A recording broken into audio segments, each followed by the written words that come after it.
I thought my future with Madison Reed was finally secure. 3 years together. 3 years of promises. 3 years of building a future that was supposed to end with us standing at the altar. The wedding was only weeks away. Both families were already making plans. Venues were booked. Invitations had been sent.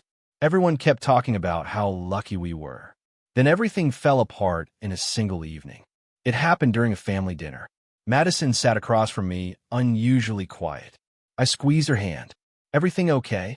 She forced a smile. "Yeah," but it didn't feel like yeah. Halfway through dinner, she cleared her throat. "I need to say something." The room went silent. Her parents looked at her. My parents looked at her. I looked at her. Madison took a deep breath. "I think we should postpone the wedding." For a second, I thought I heard her wrong. "What?" "I need more time." The words sounded rehearsed, like she had practiced them in front of a mirror. Her mother frowned. "More time for what?" Madison stared at her plate. "I need freedom." Nobody spoke. She continued. "I need to discover myself before making such a big commitment." I felt my chest tighten.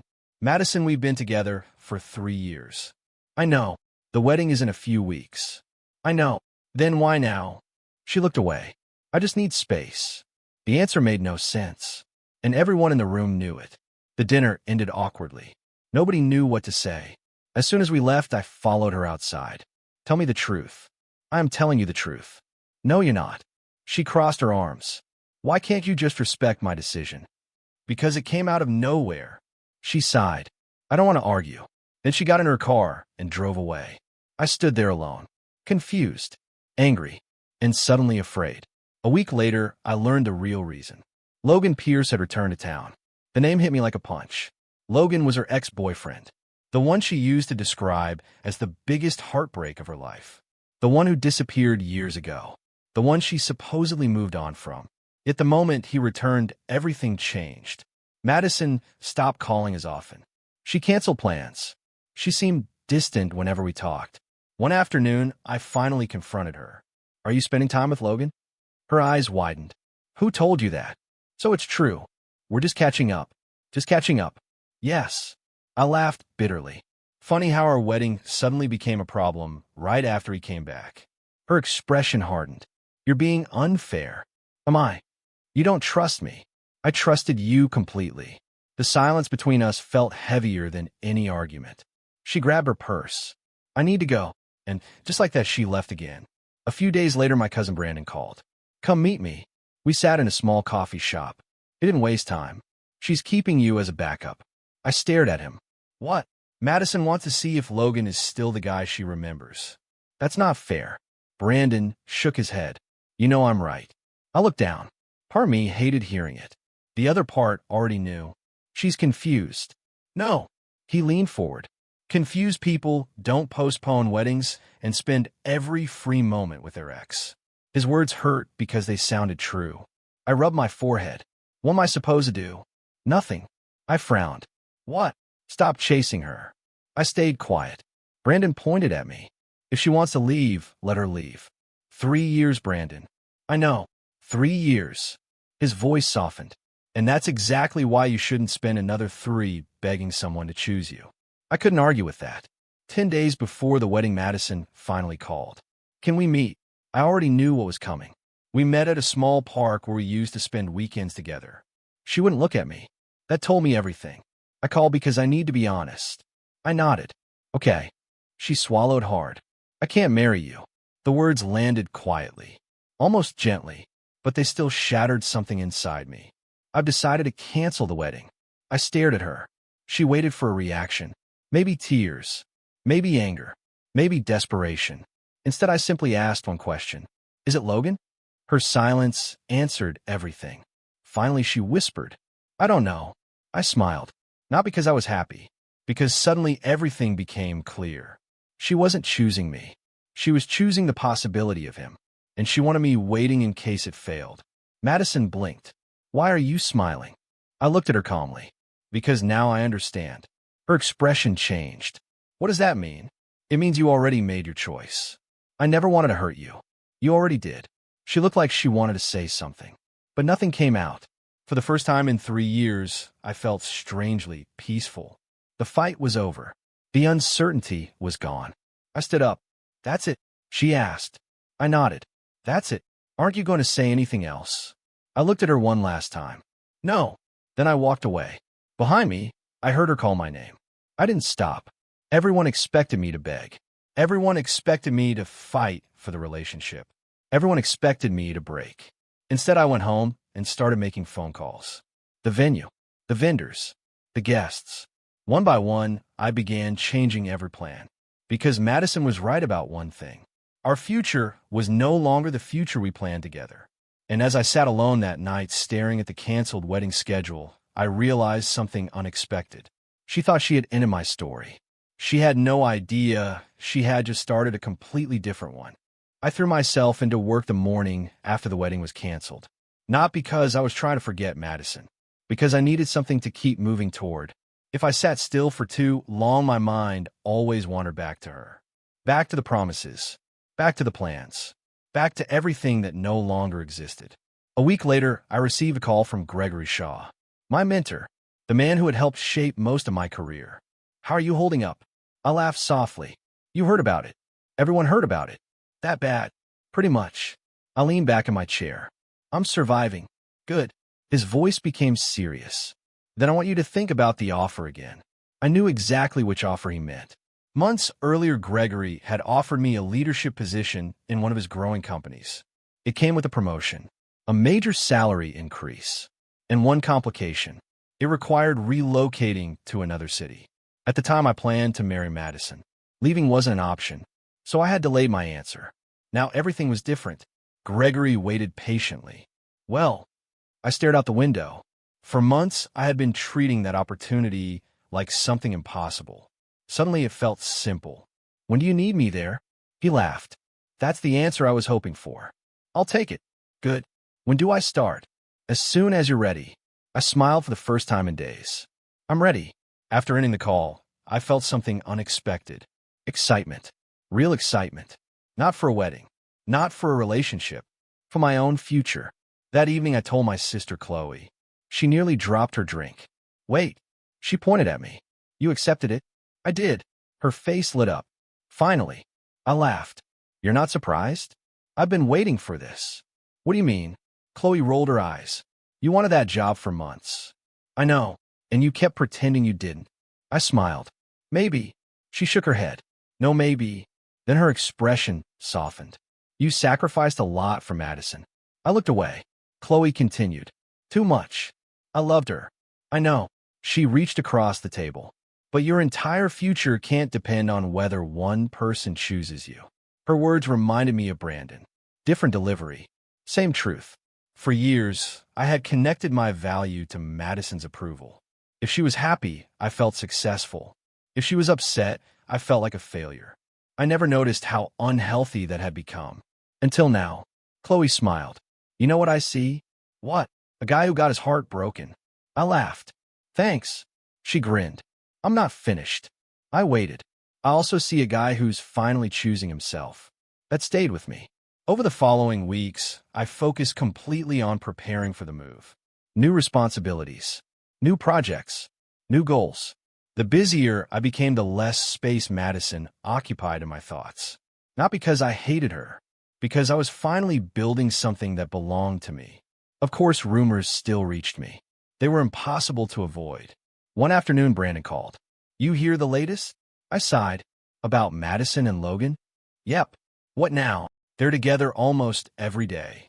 I felt surprisingly calm. Months earlier, that information would have ruined my entire week. Now it barely affected me. Brandon noticed. "You're taking that well." "I guess." "You don't sound angry." I thought about it for a moment. "I don't think I am." And that was true. The anger had started fading. The disappointment remained. The betrayal remained. But anger required energy. I no longer wanted to waste mine.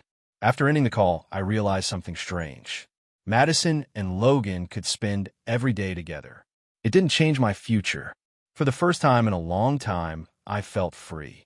A few weeks later, Gregory invited me to a company event. The room was filled with executives and business partners. I expected a normal evening. Instead, Gregory pulled me aside. "I have news." "What kind of news?" "The promotion we discussed." My heart started racing. What about it? He smiled. The board approved it. I stared at him. Seriously? Seriously. I couldn't believe it. The position was even bigger than I expected. More responsibility. More leadership. More opportunity. Gregory patted my shoulder. You earned it. For a moment, I couldn't speak. Months earlier, I nearly walked away from everything. Now doors were opening faster than ever. That night, I drove home feeling lighter than I had in years. Then my phone buzzed. Madison. I frowned.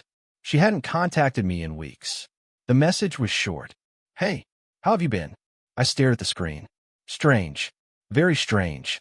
After a few minutes, I replied. Doing well. Hope you're okay. Almost immediately, she answered. I heard about your new position. Word traveled fast, apparently. Thanks. Another message appeared. Congratulations.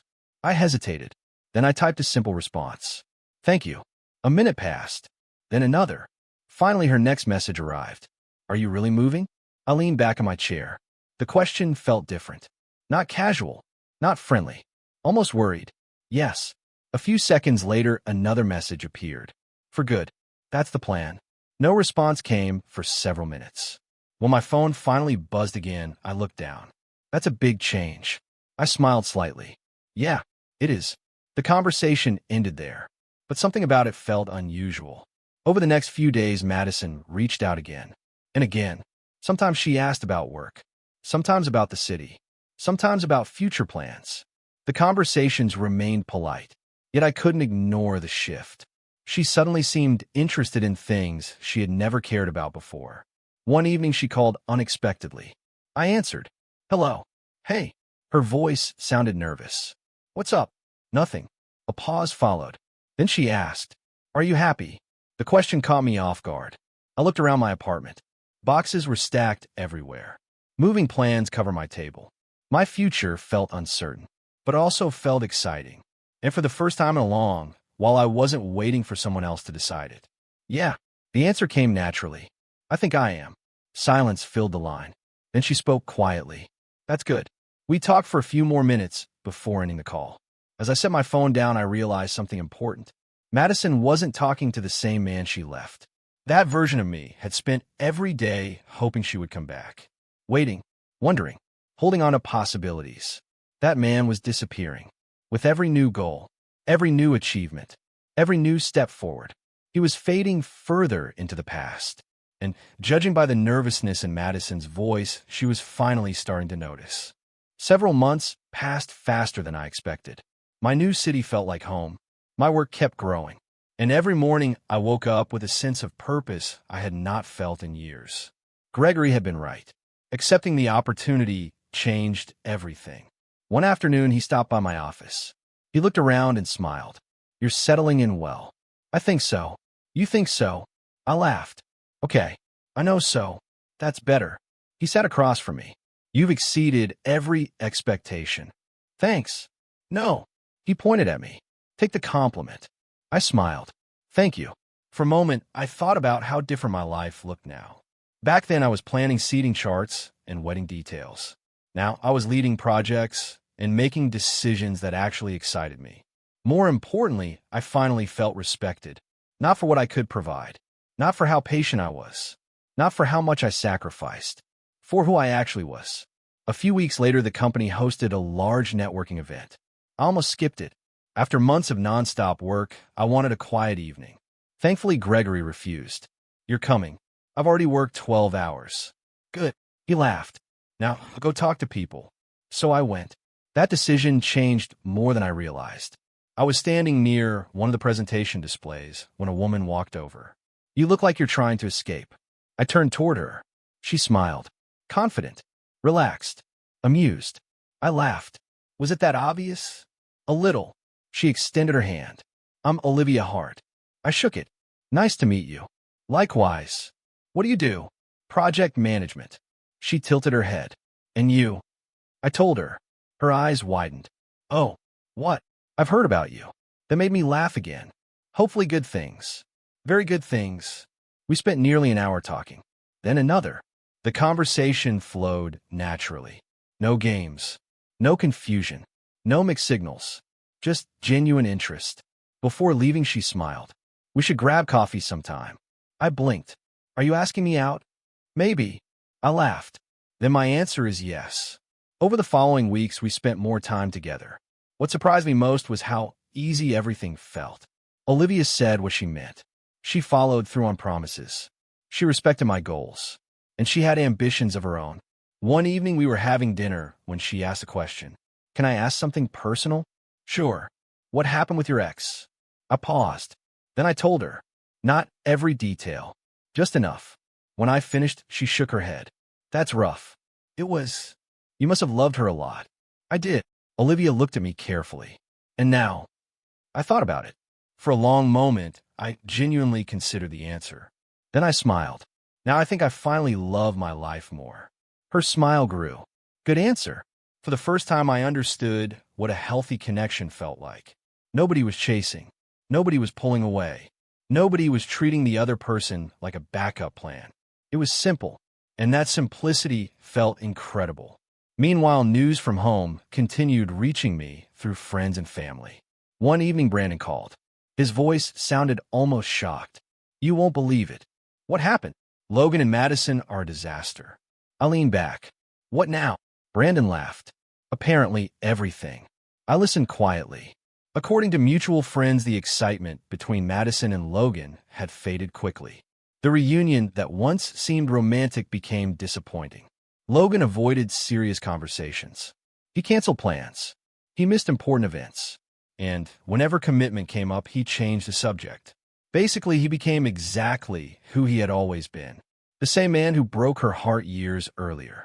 After ending the call, I sat quietly for a moment. Not because I felt happy, because I felt nothing. Months ago, I probably would have celebrated. Now it simply felt like information. My life had moved in a different direction. A week later, my phone buzzed. Madison. The sight of her name still surprised me. The message was short. Can we meet? I stared at the screen. Part of me wanted to decline. Another part wanted closure. After a few minutes, I replied. Okay. We agreed to meet the following evening. When I arrived, she was already there. For a moment, I barely recognized her. Not physically, emotionally. The confidence she once carried seemed gone. She looked nervous, uncertain, almost fragile. I sat down. Hi. Hi. The silence felt awkward. Finally, she spoke. You look good. Thanks. So do you. She gave a small, sad smile. I don't think that's true. I stayed quiet. A few seconds later, tears appeared in her eyes. That caught me off guard. Madison was never someone who cried easily. She looked down, then whispered, I made a mistake. The words hung between us. I didn't respond immediately. She wiped her eyes. I thought I knew what I wanted. Her voice trembled, but I didn't. I listened. For once, I had no urge to interrupt, no urge to defend myself, no urge to convince her of anything. She continued. When Logan came back, I got caught up in old feelings. I remained silent. I convinced myself I needed answers. Another tear slipped down her cheek. And I thought you would always be there. That sentence hit harder than everything else. Not because it hurt, because it was honest. She finally said the thing I always suspected. I thought I could figure things out and still come back if I wanted.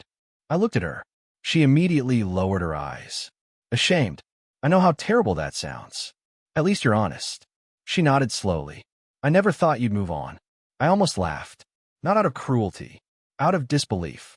You really expected me to wait forever? Her silence answered the question. For years, I probably would have. That was the problem. Madison took a shaky breath. I was wrong. Yeah. I lost someone who genuinely loved me. I looked out the window, then back at her.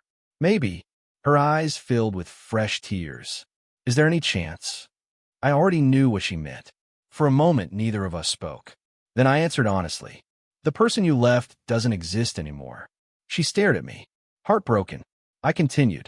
My life doesn't revolve around your decisions now. More tears rolled down her face. I know. And for the first time, I believed she truly did know. The future she abandoned was gone. The safety net was gone. The version of me who waited endlessly was gone. Madison finally understood what her choice had cost her. Not because I wanted revenge. Not because I wanted her to suffer. Because life had simply moved forward. And this time it moved forward without her. A year passed, After the wedding, that never happened. Sometimes it felt like an entirely different lifetime. My career continued growing. My confidence returned, and my relationship with Olivia became stronger with every passing month. When my family announced a large celebration back home, I decided to attend. It would be my first time returning to my hometown in months. Olivia came with me. The drive there felt strangely nostalgic. She glanced over from the passenger seat. "You seem nervous." I laughed. "Maybe a little. Family event nervous or hometown nervous?" "Both." She smiled. "I'll survive. I'm not worried about you." "Good answer." I reached over and squeezed her hand. The truth was I felt ready. Ready to see everyone again. Ready to revisit old places. Ready to face whatever memories remained. What I did not expect was learning Madison would be there too. My cousin Brandon informed me the moment we arrived. "Just so you know." I sighed. "She's coming." "Yep." I nodded slowly. A year earlier, that information would have ruined my entire day. Now it barely changed anything. Brandon studied my face. "You're handling that well. I think I've had enough time." "Fair." The celebration started that evening. Family members filled the hall. Laughter echoed everywhere. Conversations blended together. Children ran between tables. The atmosphere felt warm and familiar. Then I saw Madison. For a moment, neither of us moved. She looked different. Not physically, emotionally. The confidence she once carried so naturally seemed quieter now. Several relatives noticed the interaction immediately. The awkwardness spread through the room. Everyone remembered the broken engagement. Everyone remembered how everything ended. Madison gave a small nod. I returned it. Then I turned my attention back to Olivia. That simple choice surprised me. Not because it was difficult, because it was easy. The past no longer controlled the present. Later during dinner, I overheard relatives discussing Logan. Apparently, he had left town again months earlier. Another failed relationship. Another disappearance. Nobody sounded surprised. One aunt shook her head. "He never changes." Another relative agreed. "Some people don't." I stayed out of the conversation. There was no reason to revisit old stories. That chapter had already ended. Several hours later, I stepped outside for fresh air. The evening breeze felt cool against my face. A familiar voice spoke behind me. "Can we talk?" I turned. Madison stood there. For a moment, neither of us spoke. Then I nodded. "Sure." We walked toward a quieter area away from the crowd. She looked nervous. More nervous than I had ever seen her. Finally, she broke the silence. "I owe you an apology." I waited. She took a deep breath. "For everything." I remained quiet. Not because I want to make things uncomfortable. Because I wanted her to say what she needed to say. She looked down. When I ended our engagement, I thought I was making the right choice. Her voice sounded heavy. I convinced myself I needed freedom. I remembered those exact words. Freedom. Finding herself. More time. The explanations that never truly explained anything. Madison continued. "The truth is I confused temporary emotions with real love." I watched her carefully. I got caught up in what might happen and ignored what already existed. The sadness in her voice felt genuine. Not dramatic. Not manipulative. Just honest. She shook her head. "I destroyed something valuable because I believed it would always be there." For a moment, silence settled between us. Then she laughed bitterly. "I really thought you would wait." I smiled slightly. "I know." Her eyes filled with regret. "That sounds terrible." "It does." She nodded. "I know." The strange thing was I felt no anger. No resentment. No urge to remind her of everything she had done. Those emotions disappeared a long time ago. What remained was clarity. Simple clarity. People make choices. Then they live with the consequences. Madison looked at me. "Do you hate me?" The question surprised me. I answered honestly. "No. Really, really." She looked relieved and heartbroken at the same time. I hated myself for a while. I didn't know what to say to that. Eventually she spoke again. "You seem happy." I smiled. "I am." For the first time since the conversation began, she smiled too. A sad smile, but a sincere one. "I'm glad." And I believe she meant it. A few minutes later, we returned to the celebration. As soon as we entered the hall, Olivia waved me over. My mother stood beside her. My father too. Several relatives surrounded them. My mother smiled brightly. There you are. What happened? She pointed toward Olivia. We were just telling stories. Olivia laughed. Some of them are embarrassing. They're all embarrassing. Everyone laughed. The atmosphere felt effortless, comfortable, natural. Then my father wrapped an arm around my shoulder. You should probably make this official. I looked at him. What are you talking about? He grinned. You know exactly what I'm talking about. Several relatives immediately agreed. Olivia started laughing. I shook my head. Then I looked at her. She smiled back. So I took her hand. This is Olivia. My family cheered dramatically. My mother hugged her. My father welcomed her. My cousins immediately started asking questions. Within minutes, she was surrounded by people treating her like she had always belonged there. Watching it happen felt surprisingly emotional. Not because of what was beginning, because of what was ending. An old chapter quietly closed in that moment. The chapter built around expectations. The chapter built around Madison. The chapter built around a future that never happened. Across the room, I noticed Madison watching. She wasn't angry. She wasn't jealous. She simply understood. She understood exactly what that moment meant. The future she once rejected had moved on without her. As the celebration slowly came to an end, people began saying their goodbyes. Olivia and I walked toward the exit. Just before leaving, I heard footsteps behind me. Madison. One final time. She looked at me quietly. Then she whispered. I thought calling off the wedding would give me more options. For a moment, I saw the weight of that realization in her eyes. A lesson learned too late. I smiled gently. Then I gave her the only answer that felt true. Sometimes the choice we walk away from becomes the one we can never get back. Tears filled her eyes, but she nodded, because she understood, this time completely. A few moments later, Olivia slipped her hand into mine. I looked at her. She smiled. Ready? Yeah. Together, we walked away. As we stepped into the cool night air, I realized something important.